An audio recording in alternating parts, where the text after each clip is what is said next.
if you put the sticks down and walk away from the drum kit and sit in a chair and face a wall, can you picture what you would play with such clarity that if you sit down at the drum kit, you would play it exactly the same way it sounds in your head, with exactly the same sticking?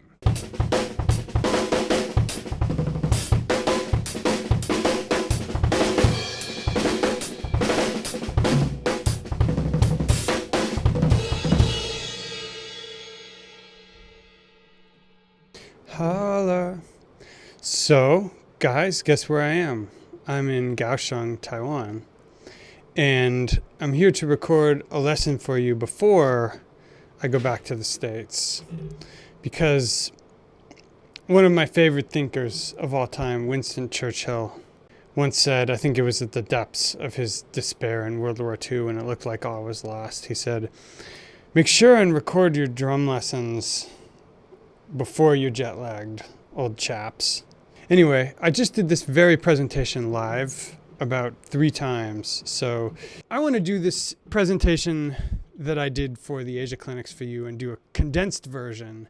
And I think this may be the first time that I have enough things synthesized to actually make a good video, which a new subscriber or kind of a legacy fan could get equal value out of, about how to play the drums solos. So the theme I took during my clinic was there are 2 categories of this, and one is how to mess up and the other is how to not mess up. And so you hopefully, when you're playing for an audience and when you're playing in any kind of pressure situation, you're thinking about not messing up.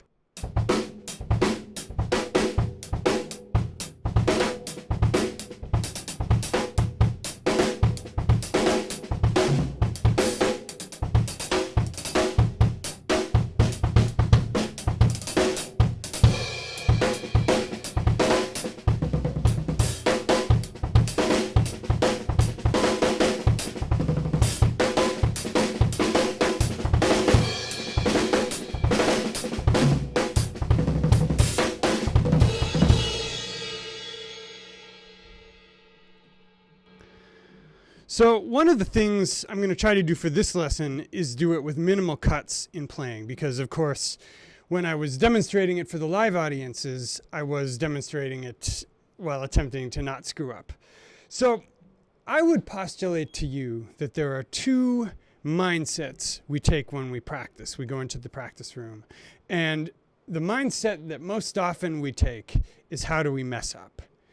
And by how do we mess up, I mean you go into the practice room and you give yourself permission to stop, you give yourself permission to edit, and you give yourself permission to fail at things. And that's important, because if you're practicing exercises or unfamiliar vocabulary, whether it's like something from my course,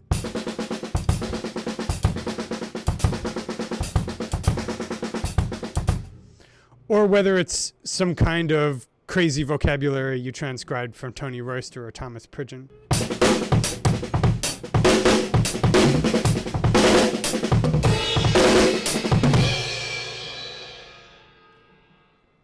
you're giving yourself permission to stop. You're giving yourself permission to edit.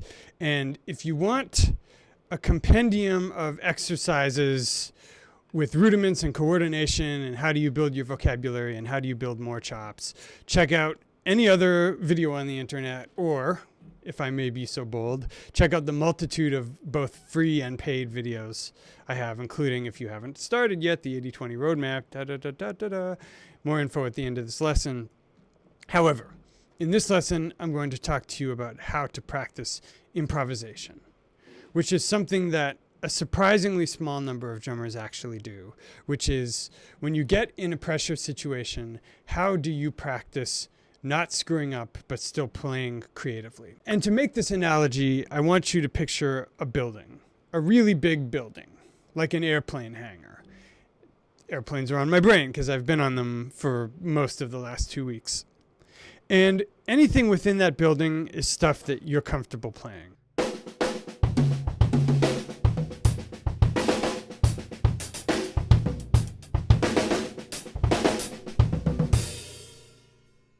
So when you play a solo, you want to start within that building. You want to start within your comfort zone.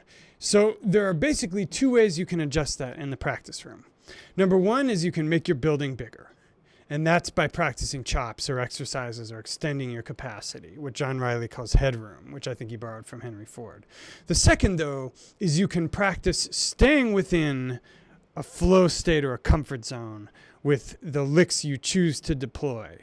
And that's sort of like controlling your ideas so that they stay within that space and that they stay comfortably within that space until such time as you decide to bring them outside of it. So essentially, you're making your bad days decent and allowing for inspiration to creep in. So there are a few ideas. Now we get to the actionable part of this lesson, which I'm not sure if it will require transcribing, but I want to demonstrate what that might look like. So say you're playing along sort of a straight eighth Tower of Power James Brown groove.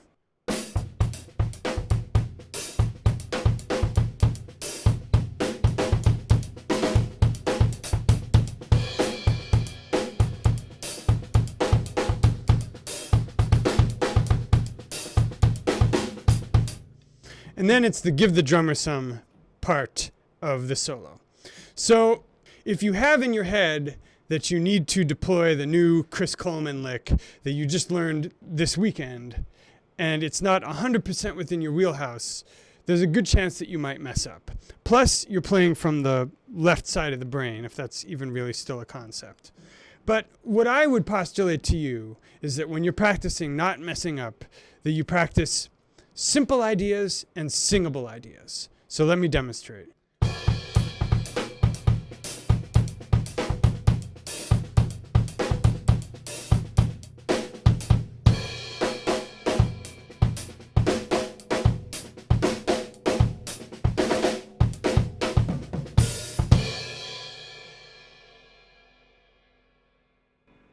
Okay, so I just played an extremely simple phrase, bap bap ba-doop, bap bap be-doop, something like that. And I used my kind of signature hemiola concept to make 6-beat phrases out of it, so it was slightly more interesting. But it certainly wasn't any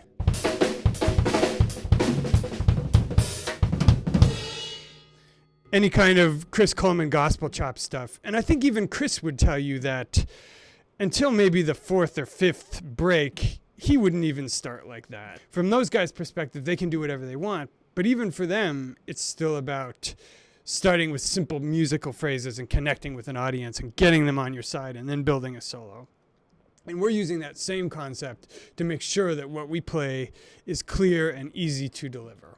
So I'm going to ask the hypothetical audience a question, which is, if you put the sticks down and walk away from the drum kit and sit in a chair and face a wall, can you picture what you would play with such clarity that if you sit down at the drum kit, you would play it exactly the same way it sounds in your head, with exactly the same sticking?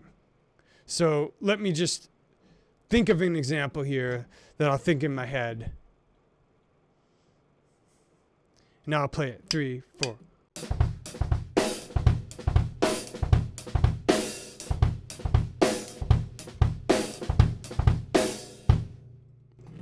Okay, so my question to you is, how many of your ideas can you do that with? How many ideas can you picture in your head what you're going to play and then sit down at the drum kit and it doesn't surprise you at all? It sounds exactly the way you pictured and the sticking's exactly the way you pictured. And what I would recommend to you is that when you're practicing this soloing under pressure thing, that you do that with every idea you play. So first, a concept. You're going to establish a groove.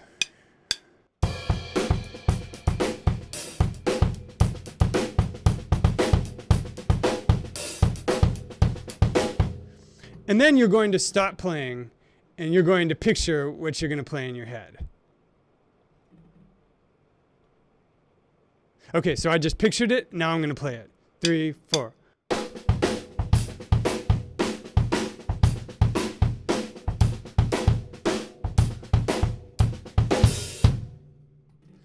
Let's try it another time.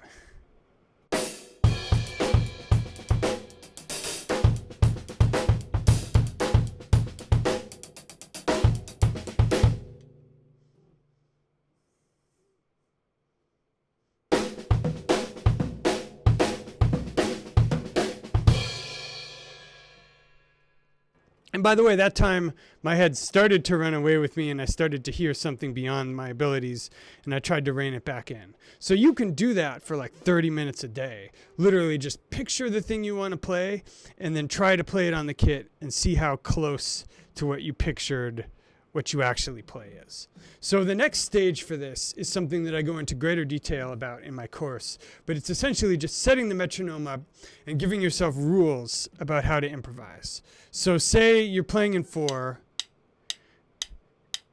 and you're giving yourself permission to play quarters, eighths, and sixteenths, and you can only play the snare drum with no rim shots, the hats, and the kick drum, and you can't stop.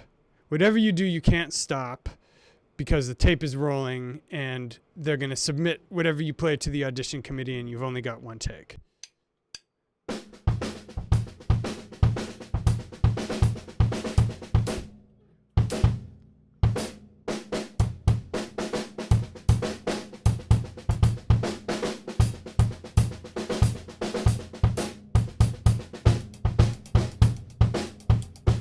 Okay, so you're thinking about making musical phrases, and you can start simply.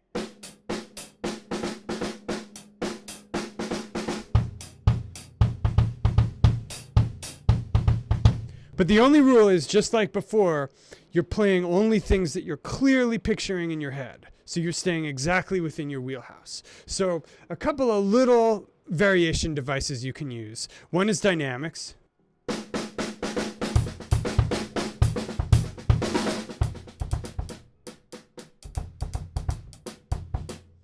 Another is reorchestration. So quite simply, you can do something with kind of the standard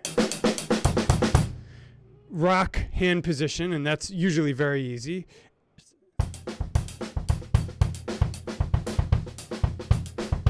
You can just leave your hands there. That's very simple. A lot of Clyde Stubblefield solos start like that. You can go 100% snare just using the hats for the resolution points, like in the roadmap and the coaching course.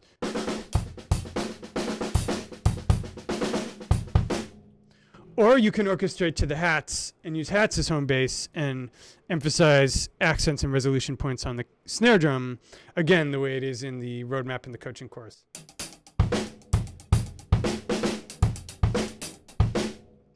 And you can mix and match with those.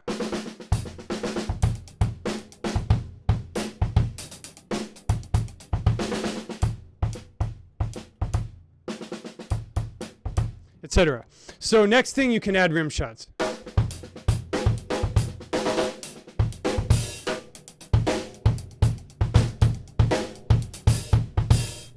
Right? So you give yourself one more option. Next, you can add the floor tom.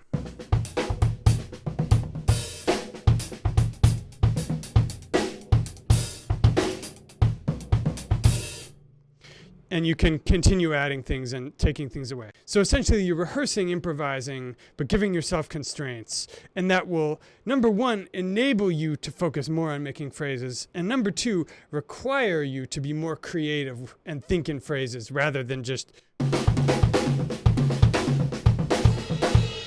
revert to your linear Chris Coleman vocabulary, which is great, by the way. And by the way, when Chris was learning to play that, he probably did something very similar. So a lot of those licks that we study now came from people just experimenting in just this way. Guys, I'm going to get out of your hair. So guys, here's the part of the lesson where I talk about what to do if you want to take it further. Any of this stuff, if you want to increase the size of your building, increase your capacity, the resource I recommend is something I created just for that. It's the 80-20 roadmap. And in addition to giving you a lot of chops to work on, it's going to help you focus, cut out all the noise, and cut to the chase. Most drummers make some version of the same 3 mistakes, and a lot of them aren't even working on them. The 80-20 roadmap is designed to focus your attention on the most important aspects so you can improve more quickly. Check it out at this link. Before I go, I just want to give shout-outs to all the people that hooked me up on the Asia tour. First and foremost, in Hong Kong, the people of Flower Music 10, Amanda and Anita, and my boy Tara Chung, thanks so much for your help there. It was awesome. In Thailand, big ups to Note Weira Chat and his wife Kwang and the Drum Master Studio. continue to pinch myself at what great treatment I got there and fantastic audience and everything. Just loved every minute of it. Also, Mint and William, my two homies from Thailand, hooking me up all the way. Thanks so much, guys. Big ups. And finally in Taiwan, Andrew Salem and the folks at Rhythm Alley, and everybody who came out to that clinic. Super flattering. Guys, it's been real. The next time I see you, I'll be recording from back in New York. Talk to you soon. Always a great time. Peace.